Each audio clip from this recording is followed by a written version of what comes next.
வணக்கம், நான் உங்கள் சௌமியா பிரவீன்குமார். இன்றைக்கி என்னோடய கிச்சனில் நம்ம என்ன ரெசிபி பார்க்க போகிறோன்னா, ஸ்வீட் கார்னை வச்சு ஒரு சூப்பரான கிரேவி ரெசிபி தான். சப்பாத்தி ரொட்டிக்கெல்லாம் ஒரு சூப்பரான சைட் டிஷ். இதை எப்படி பண்ணுறதுன்னு பார்க்கலாம் வாங்க. இதுக்கு ஒரு பேனில் நான் கடலை எண்ணெய் ஆட் பண்ணிக்கிறேன். எண்ணெய் காஞ்சதுக்கு அப்புறமா 2 பெரிய வெங்காயத்தை கட் பண்ணி வச்சுருக்கேன், அதை ஆட் பண்ணிக்கலாம். வெங்காயத்தை நல்லா வதக்கிக்கலாம். இப்போ இது குயிக்காக வதங்கிறதுக்காக கொஞ்சமாக உப்பு ஆட் பண்ணிக்கலாம். வெங்காயத்தை நல்லா கலந்து விட்டுக்கலாம். 1 டேபிள் ஸ்பூன் இஞ்சி பூண்டு விழுது சேர்த்திக்கலாம். நல்லா மிக்ஸ் பண்ணிக்கலாம். இப்போ கட் பண்ணி வச்சிருக்கேன் 3 தக்காளி இது கூட சேர்த்திக்கலாம். வெங்காயமும் தக்காளியும் நல்லா கொலைய வதங்கணும், அந்த அளவுக்கு வதக்கிக்கலாம்.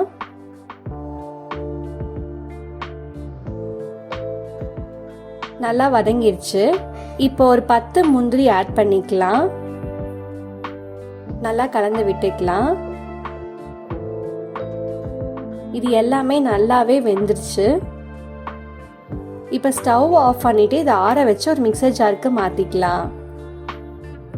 நான் ஸ்வீட் கார்ன் வந்து ஒரு ஸ்வீட் கார்னை நல்லா உதிர்த்து வேக வச்சு எடுத்து வச்சுருக்கேன். இப்போ இதை ஒரு மிக்சியில் மாற்றிட்டு ஃபைன் பேஸ்ட்டாக அரைச்சிட்டு வந்துடலாம். கிரேவி பண்ணுறதுக்கு ஒரு கடாயில் கொஞ்சமாக எண்ணெய் ஆட் பண்ணிக்கலாம்.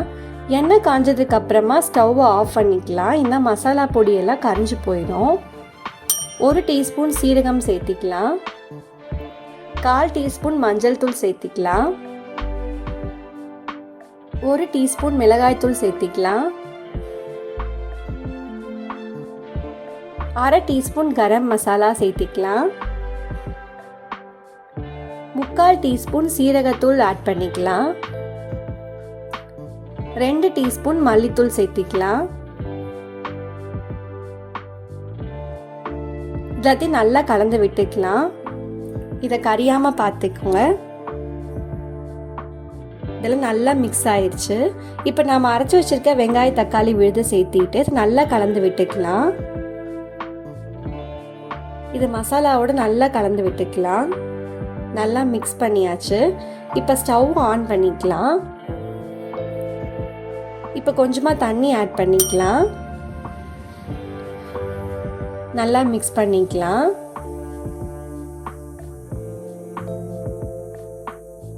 இந்த கிரேவிக்கு தேவையான அளவு உப்பு ஆட் பண்ணிக்கலாம்.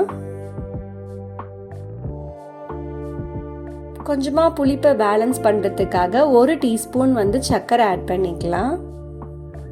நல்லா மிக்ஸ் பண்ணிக்கலாம். இது கையில தெரிக்கும். நல்லா லோ ஃப்ளேம்ல வச்சே மிக்ஸ் பண்ணுங்க. இப்போ ஃப்ளேமை வந்து ஹைக்கு மாத்திட்டு க்ளோஸ் பண்ணி பச்சை வாசனை போற அளவுக்கு கொதிக்க விடலாம். ஒரு 10 நிமிஷம் ஆயிடுச்சு. பச்சை வாசனை எல்லாம் நல்லா போயிடுச்சு. கிரேவியும் நல்லா கெட்டி ஆயிடுச்சு.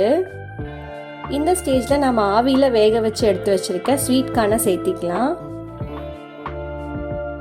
நல்லா மிக்ஸ் பண்ணிக்கலாம்.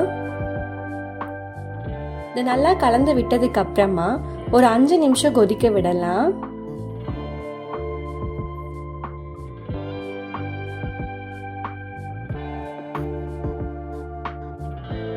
இப்போ ஸ்டவ் ஆஃப் பண்ணிக்கலாம். நல்லா கொதிச்சிருச்சு.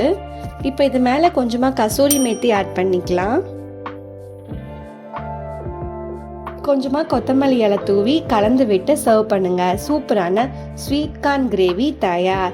சப்பாத்தி ரொட்டி நான்கெல்லாம் ஒரு சூப்பரான சைட் டிஷ்ஷாக இருக்கும். எப்போவுமே நம்ம ஒரே மாதிரியே கிரேவி செய்யாமல் இந்த மாதிரி புதுசாக ட்ரை பண்ணி பாருங்கள். வீட்டில் இருக்கவங்க எல்லாரும் விரும்பி சாப்பிடுவாங்க. இந்த மாதிரி சிம்பிளான குயிக்கான ரெசிபிஸை உங்களுக்கு பார்க்கணுன்னா என்னோட சௌமியா இந்த கிச்சன் சேனலை சப்ஸ்கிரைப் பண்ணுங்கள். தேங்க்யூ ஃபார் வாட்சிங் மை வீடியோ.